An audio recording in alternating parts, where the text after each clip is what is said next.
Assalamualaikum, salam selamat dan sejahtera, saling mendoakan di antara kita. Jawablah, waalaikumsalam. Jawablah, waalaikumsalam. Selamat pagi anak-anak. Bagaimana kabarnya hari ini? Alhamdulillah, luar biasa. Allahu Akbar. Baiklah anak-anak, untuk mengawali pembelajaran pada pagi hari ini, mari kita awali dengan berdoa terlebih dahulu. Berdoa mulai. Berdoa selesai. Selamat pagi anak-anak. Ada yang tahu hari ini kita akan belajar materi tentang apa? Hari ini kita akan belajar tentang tema 8, daerah tempat tinggalku. Subtema 1, lingkungan tempat tinggalku. Sekarang masuk di pembelajaran kedua. Jadi, di sini ada yang pertama bahasa Indonesia, SPDP, dan IPA. Oke, baiklah anak-anak. Mari kita awali dengan membaca teks pada buku tema 8. Coba perhatikan anak-anak.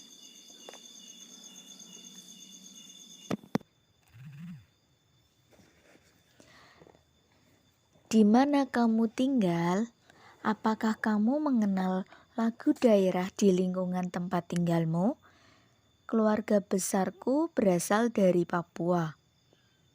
Di lingkungan tempat tinggalku ada beberapa lagu daerah yang terkenal. Aku, ayah, dan ibuku senang menyanyikan lagu daerah.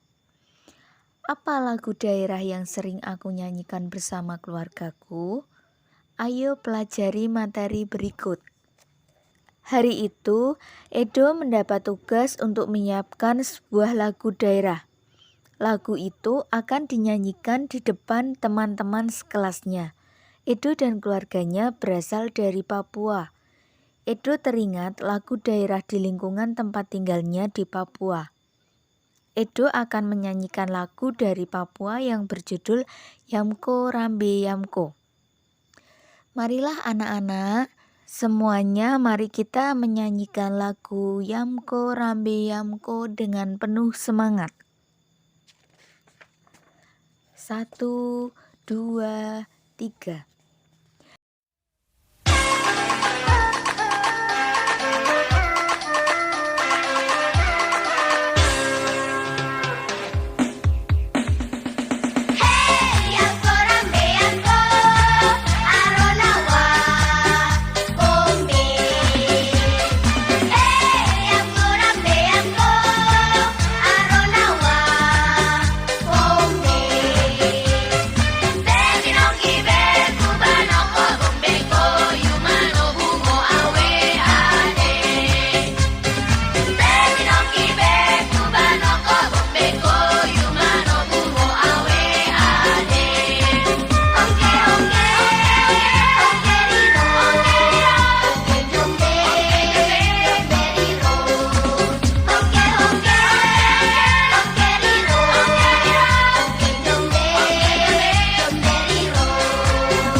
Selanjutnya, Edo berhasil menyanyikan lagu Yamko Rambe Yamko dengan baik.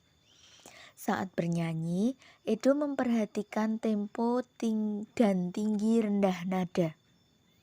Apa kamu masih ingat tentang tempo dan tinggi rendah nada? Mari mengingat kembali tentang tempo dan tinggi rendah nada. Tempo adalah cepat lambatnya lagu dinyanyikan.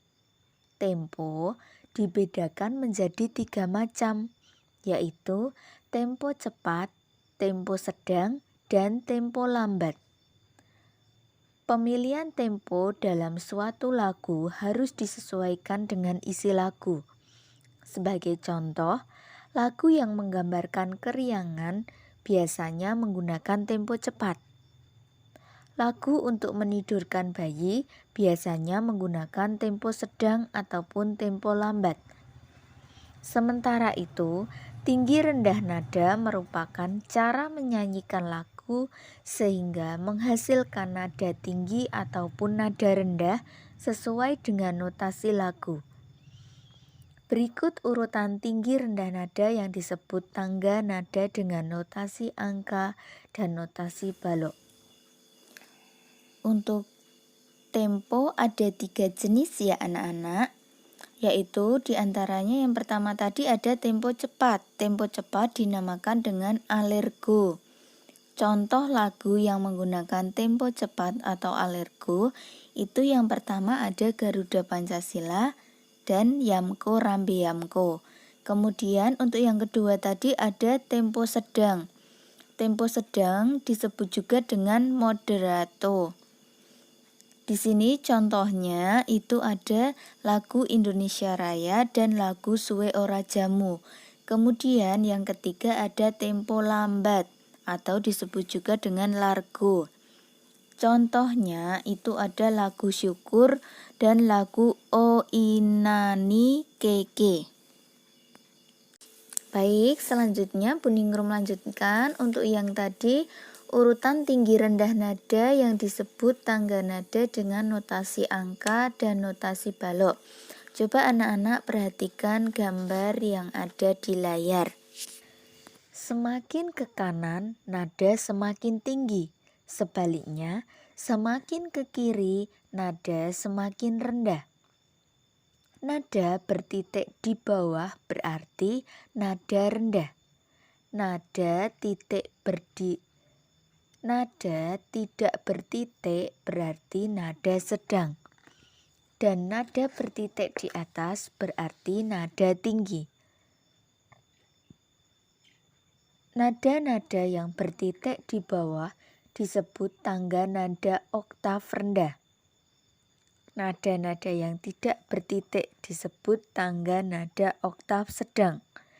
Dan nada-nada yang bertitik di atas disebut tangga nada oktav tinggi. Apa itu tangga nada?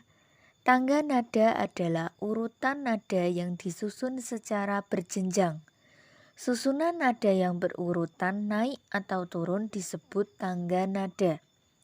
Tentu saja jarak antar nada yang berurutan itu naik atau turun tertentu pula do, re, mi, fa, sol, la, si, do. Sekarang mari kita baca cerita tentang cerita rakyat yang berjudul Kasuari dan Dara Makota. Kasuari memiliki badan besar dan sayap lebar. Dia mampu terbang tinggi. Namun, Kasuari amat serakah. Dia memetik banyak sekali buah yang telah masak. Buah-buahan itu disembunyikan di bawah sayapnya sehingga burung-burung lain tidak kebagian. Burung-burung lain mengetahui keserakan Kasuari. Oleh karena itu, tidak seekor burung pun mau berteman dengannya. Meski demikian, Kasuari tidak memedulikannya. Lama-kelamaan Kasuari semakin serakah. Tidak hanya buah-buahan di pohon saja yang diambilnya, tetapi juga buah-buahan yang jatuh ke tanah. Burung-burung lain pun jengkel. Mereka mencari cara agar kasuari sadar dari sifat serakahnya. Bagaimana jika lomba terbang? Siapa yang mampu terbang tinggi dan paling jauh, dialah pemenangnya.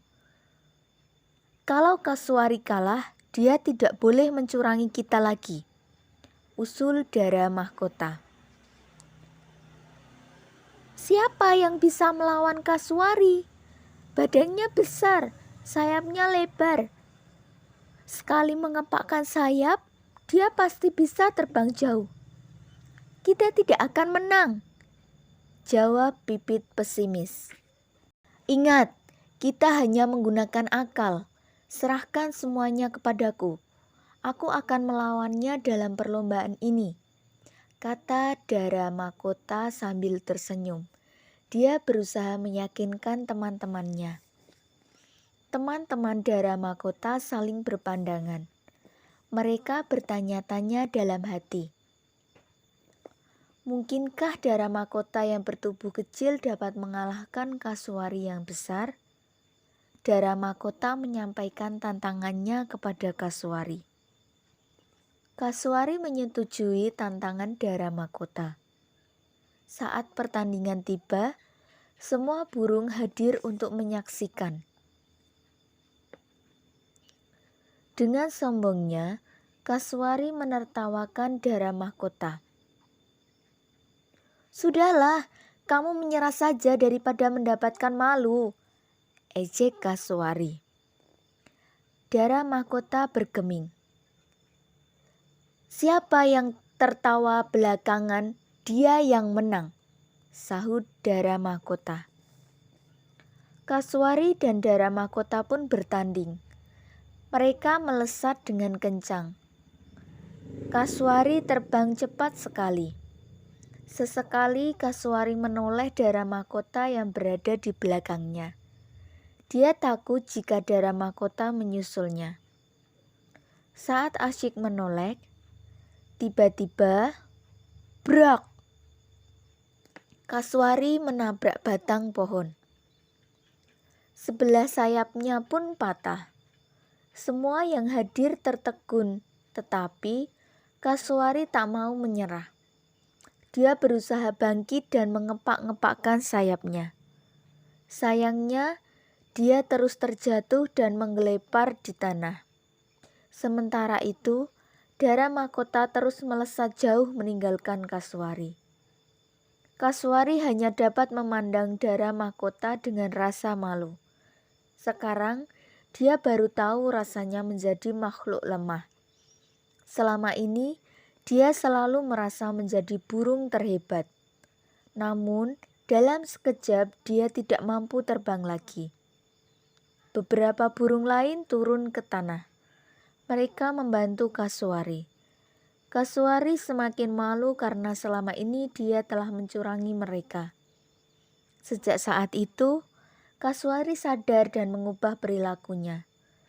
Namun sayang sekali, sejak saat itu pula kasuari tidak bisa terbang lagi. Dia harus mencari makan di tanah. Nah, anak-anak, pada pembelajaran 1 kemarin telah dijelaskan bahwa cerita asal mula Telaga Warna merupakan cerita fiksi. Cerita yang diceritakan ibu guru sekarang itu juga merupakan cerita fiksi.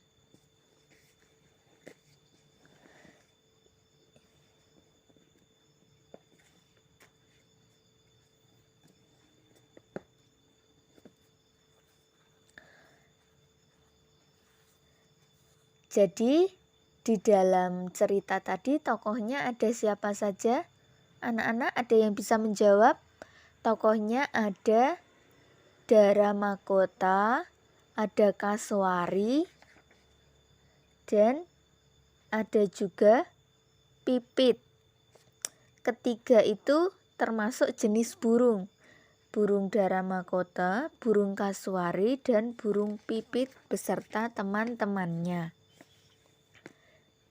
Selanjutnya, ada berbagai jenis cerita fiksi. Di antaranya ada cerita rakyat, cerpen, dan novel. Adapun jenis cerita rakyat antara lain cerita jenaka, mite, fabel, legenda, dan saga.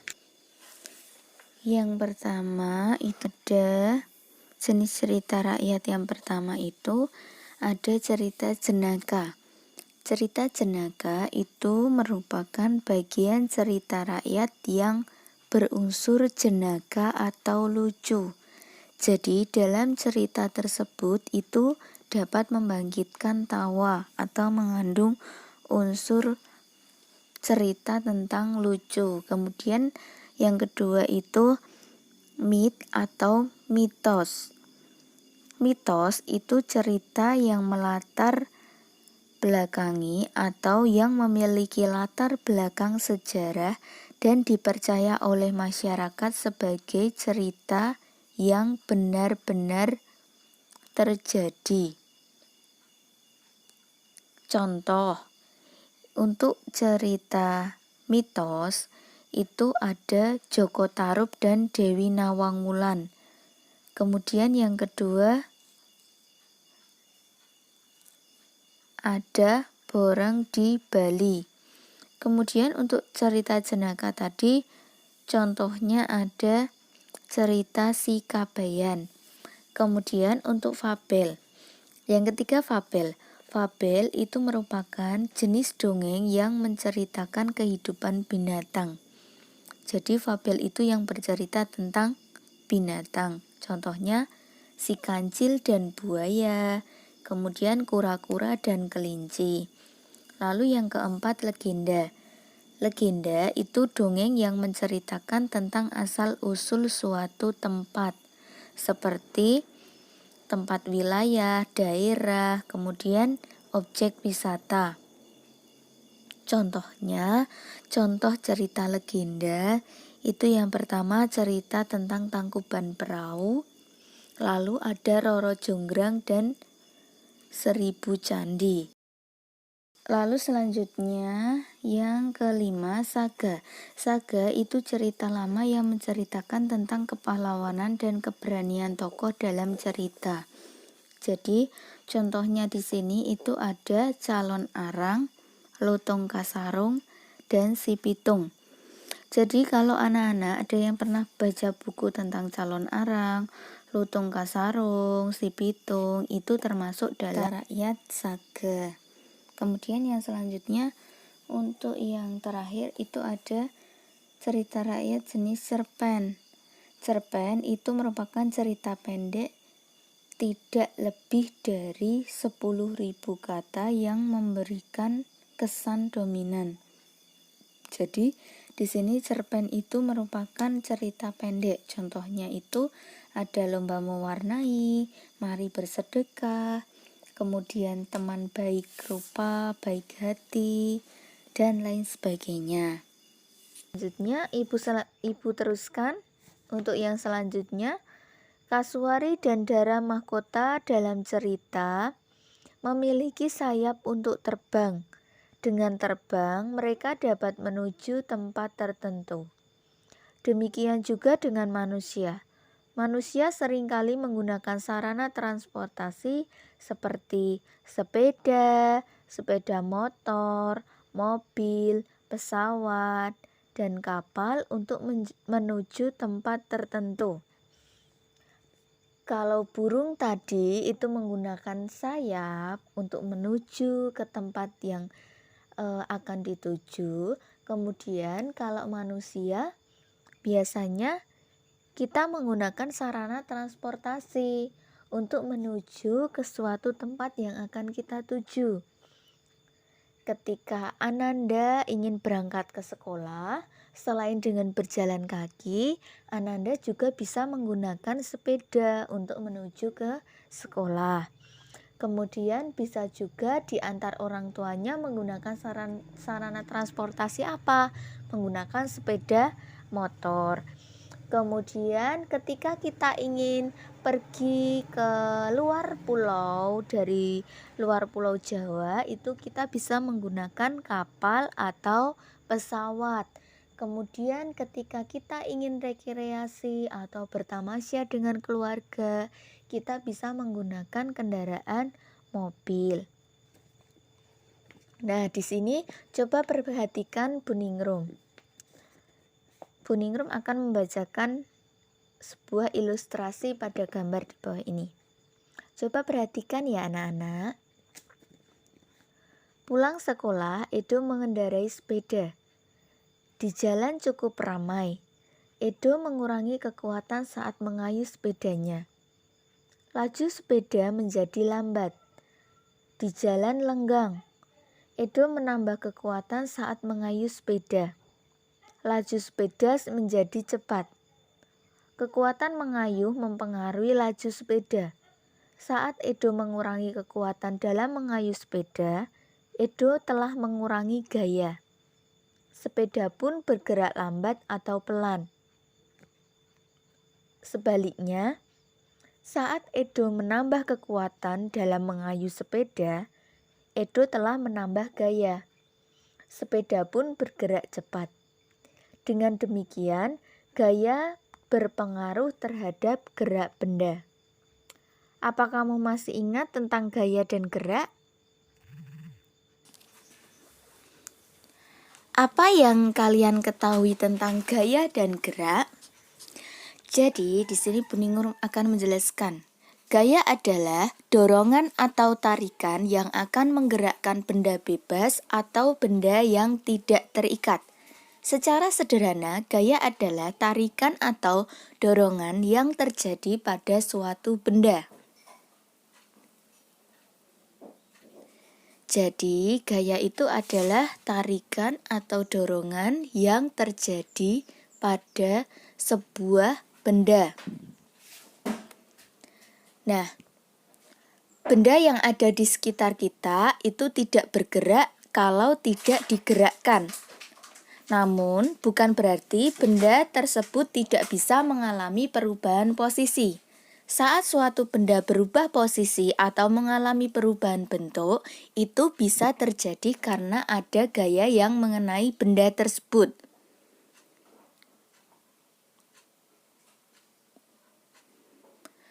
Apa saja sifat-sifat gaya itu? Sifat gaya diantaranya adalah ketika siswa melakukan percobaan seperti mendorong sepeda, kemudian bermain tanah liat. Coba perhatikan, ketika kalian mempunyai sepeda, sepeda itu adalah benda dan gerakanmu yang mendorong sepeda itu adalah gaya. Jadi ketika kalian mempunyai sepeda, sepeda itu namanya benda. Kemudian gerakan kalian dalam mendorong sepeda itu adalah gaya. Jenis gaya itu ada bermacam-macam, ada gaya otot, gaya gravitasi, kemudian gaya gesek, gaya listrik, gaya magnet. Gaya otot itu gaya yang diberikan oleh otot-otot kita. Misalnya otot tangan, otot kaki. Kemudian gaya gravitasi itu gaya tarik bumi yang menarik benda ke pusat bumi. Sehingga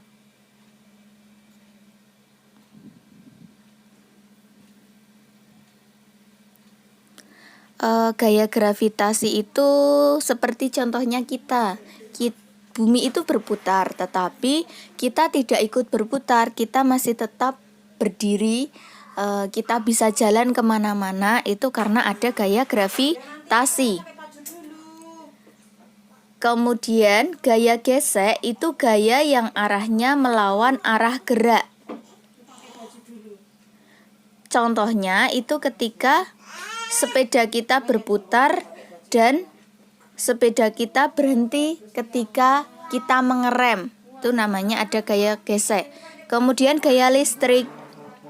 Gaya listrik itu gaya yang dialami oleh suatu benda yang bermuatan listrik. atau yang sedang berada di medan listrik. Contohnya ketika kita menyalakan kipas angin. Dari listrik menjadi gerak. Kemudian gaya magnet. Gaya magnet itu gaya tarik-menarik yang diakibatkan oleh dua kutub yang berbeda, yakni kutub utara dan kutub selatan. Jadi ketika kita menggunakan magnet untuk menarik suatu benda, itu dinamakan dengan gaya magnet. Kemudian apa itu gerak? Gerak adalah perubahan tempat atau kedudukan suatu benda yang terjadi baik sekali maupun berkali-kali. Cepat lambatnya benda bergerak itu diketahui dengan cara menggerakkan dua benda yang berbeda. Jadi jika kamu mendorong meja dan mendorong bola, maka kamu akan tahu kalau bola bergerak lebih cepat dibandingkan dengan meja. Kemudian apa hubungan antara gaya dan gerak?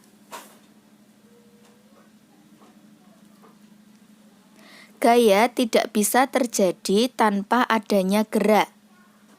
Saat kita bersepeda, kita menggerakkan sepeda dengan menggunakan gaya otot.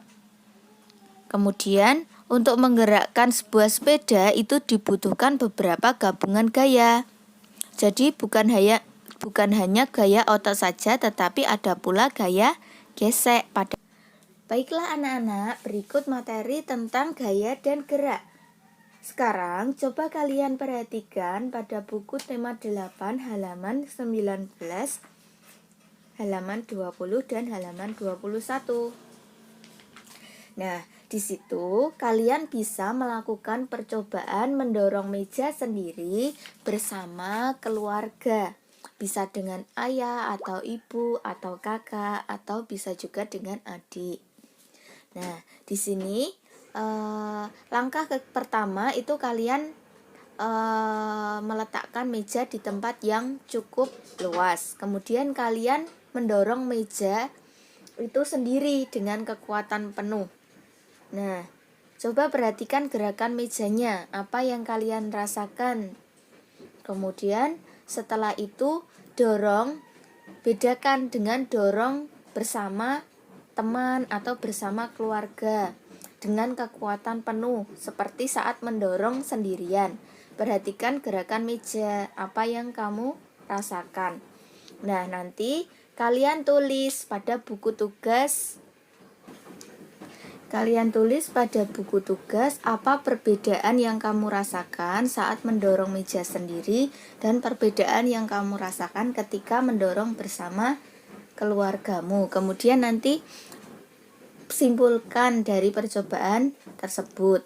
Kemudian tugas yang selanjutnya nanti kalian boleh mengerjakan yang halaman 14 sampai 15, kemudian halaman 17 sampai 18. Tadi sudah Buningrum jelaskan, boleh anak-anak memperhatikan video yang Ibu buat ini ya. Selamat belajar Ananda yang soleh dan solehah. Baiklah, untuk mengakhiri pembelajaran pada pagi hari ini, mari kita tutup dengan berdoa terlebih dahulu. Berdoa mulai, berdoa selesai. Apabila ibu dalam menyampaikan materi terdapat kesalahan atau terdapat kekilafan, ibu mohon maaf yang sebesar-besarnya. Wabillahi taufik wal hidayah. Wassalamualaikum warahmatullahi wabarakatuh.